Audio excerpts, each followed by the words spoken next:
বাংলাদেশের মুসলমান ভাইরা, বৈশাখ নিয়ে কিছু কথা আমি বলতে চাই।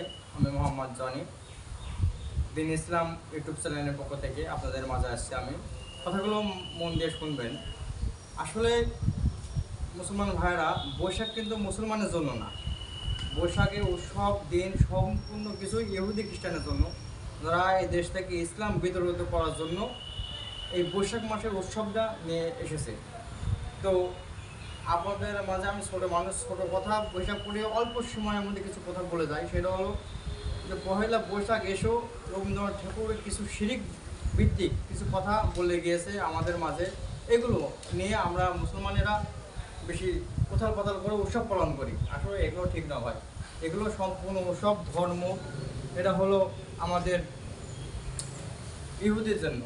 ইহুদিরা আমাদের মধ্যে ফেরকা তরকা লাগিয়ে মুসলমান ইসলাম, দিন ইসলামকে ধ্বংস করে আজকে ইসরায়েলের পথে নেওয়ার জন্য এই সব চাল চালিয়েছে।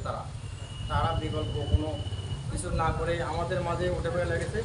আশা করি আমরা সবাই ভাই বৈশাখ থেকে বিরত রাখবো, নিজের বিরত থাকবো, নিজের সন্তানকে বিরত রাখবো। এসব হয়ে বৈশাখ গান বাজাবো না, বাদ্যযন্ত্র বাজাবো না, ড্রেস করবো না। এগুলো সম্পূর্ণ ইহুদি, হারাম, শিরেক। এগুলো শিরিক থেকে বিরত রাখবে।